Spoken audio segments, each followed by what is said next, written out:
Hello, welcome to CUT Tutorial, Kerala's number one platform for CUT test taking. This is Gayatri Jaykumar. നമ്മൾ ഈ വീഡിയോയിൽ നോക്കാൻ പോകുന്നത് pronounce.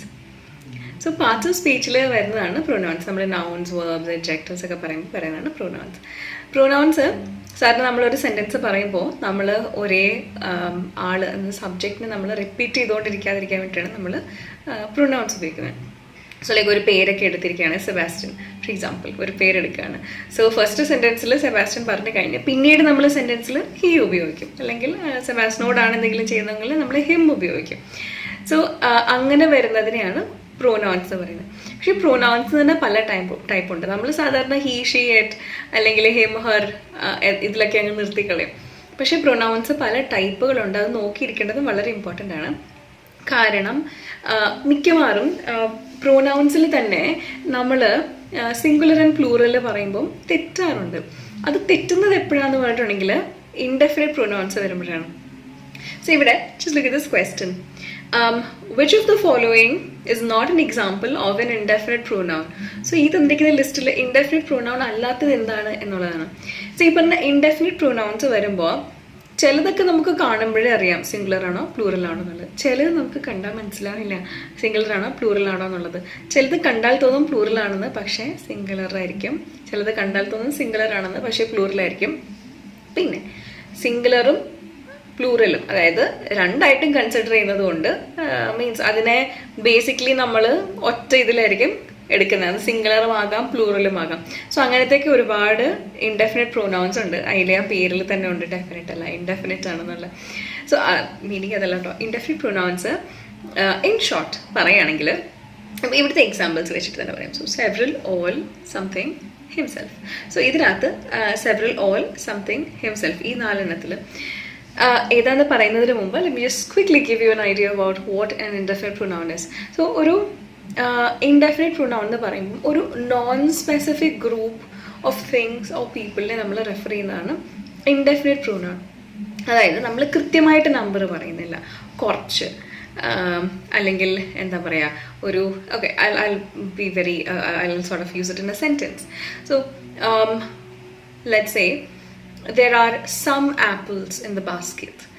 എത്ര എണ്ണം ഉണ്ടെന്ന് ചിലപ്പോൾ നോക്കിയാൽ പെട്ടെന്ന് കാണാൻ പറ്റുമായിരിക്കും, 3 എണ്ണം കാണുള്ളൂ. പെട്ടെന്ന് വേണമെങ്കിൽ നമ്പർ പറയാം. പക്ഷെ അതിന് പകരം we say some. There are a lot of apples in the basket. 20 എണ്ണം ആയിരിക്കും. നമുക്ക് കൃത്യമായിട്ട് നമ്പർ അറിയാമായിരിക്കും, ചിലപ്പോൾ നമ്പർ കണ്ടുപിടിക്കാൻ പറ്റത്തില്ലായിരിക്കും. So we say a lot of. So ഇതൊക്കെ ഇൻഡെഫിനിറ്റ് പ്രൊനൗൺസിൻ്റെ ലിസ്റ്റിൽ വരുന്നതാണ്. കൃത്യമായിട്ട് നമ്പർ പറയാത്തപ്പോൾ നമ്മൾ യൂസ് ചെയ്യുന്ന പ്രൊനൗൺസ് ആണ് ഇൻഡെഫിനിറ്റ് പ്രൊനൗൺസ്. സോ ഇവിടെ സെവറൽ, ഓൾ, സംതിങ് ഇതൊക്കെ ഇൻഡെഫിനിറ്റ് പ്രൊനൗൺസിൻ്റെ ലിസ്റ്റിൽ വരുന്നതാണ്. സെവറൽ എന്ന് പറയുമ്പം ഒരുപാട് കൃത്യമായിട്ട് നമ്പറില്ല. ഓൾ എന്ന് പറയുമ്പം എല്ലാം, സംതിങ് എന്തോ ആണ്. സോ ഇവിടെ മീൻസ് നമ്മൾ വിളിയിക്കുന്നത് എന്തോ അല്ല കേട്ടോ, എന്തോ ഒരു സാധനം എന്നുള്ള ഐഡിയയിലുള്ള സംതിങ് ആണ്. പിന്നെ നാലാമത്തെ ഹിംസെൽഫ്. സോ ഇവിടുത്തെ ആൻസർ ഹിംസെൽഫ് ആണ്. Because himself is A reflexive pronoun. So reflexive pronoun എന്ന് പറയുമ്പോൾ ആരാണോ സബ്ജക്റ്റ് ആ സബ്ജക്റ്റിലേക്ക് തന്നെ തിരിച്ച് റെഫർ ചെയ്യുന്ന പ്രൊനൗൺസ് ആണ് റിഫ്ലെക്സീവ് പ്രൊനൗൺസ് എന്ന് പറയുന്നത്. For example I learn that my self. ഞാൻ തന്നെ പഠിച്ചതാണ്. നമ്മൾ മലയാളത്തിൽ പറയുമ്പോൾ തന്നെ ഇടത്തില്ലേ, അതാണ്. അത് അവൻ തന്നെ ചെയ്തതാണ്. He did it himself. അത് അവർ തന്നെ വേണ്ടാന്ന് പറഞ്ഞു. They said that by themselves. So അങ്ങനെ അവർ തന്നെ അല്ലെങ്കിൽ അവൻ തന്നെ, നമ്മൾ അവർ തന്നെ എന്നുള്ള ഐഡിയ ആണ് ശരിക്കും പറഞ്ഞാൽ സെൽഫ്സിൽ വരുന്നത്. സോ ഇങ്ങനെ ഈ സെൽഫ് അല്ലെങ്കിൽ സെൽഫ്സ് എന്ന വേർഡ് വരുന്ന എല്ലാ പ്രൊനൗണിനെയും നമ്മൾ റിഫ്ലെക്സീവ് പ്രൊനൗൺ എന്ന് പറയും. അതായത് അതിൻ്റെ ആ സബ്ജക്റ്റിലേക്ക് തന്നെ തിരിച്ച് നമ്മൾ, കാരണം ആരാണോ സബ്ജക്റ്റ്, സാധാരണ നമ്മളൊരു സെൻറ്റൻസ് പറയുമ്പോൾ ഒരു സബ്ജക്റ്റ് കാണും, ഒരു ഒബ്ജക്റ്റ് കാണും. ഈ സബ്ജക്റ്റ് ആ ഒബ്ജക്റ്റിനോട് ഒരു ആക്ഷൻ കാണിക്കും. Like I boat the cake, ഞാൻ കേക്ക് വാങ്ങിച്ചു. സോ രണ്ടെണ്ണമാണ്, വ്യത്യാസമാണ്.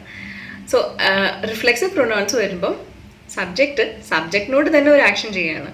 അതാണ് റിഫ്ലെക്സീവ് പ്രൊനൗൺ. സോ അവിടെ എപ്പോഴും സെൽഫ് അല്ലെങ്കിൽ സെൽവ്സ് കാണും. സോ സെൽഫ് അല്ലെങ്കിൽ സെൽവ്സ് കാണുന്ന പ്രൊനൗൺസ് എല്ലാം റിഫ്ലെക്റ്റീവ് പ്രൊനൗൺസ് ആണ്, ഓർത്തിരിക്കുക. സോ ഇവിടെ himself is a reflexive pronoun. It's not an indefinite pronoun. ബാക്കിയെല്ലാം ഇൻഡെഫിനിറ്റ് പ്രൊനൗൺസ് ആണ്.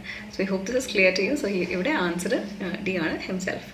Hope this is clear to you. If at all any doubts, do drop them in the comments and we'll be happy to help. Happy learning. Bye and take care.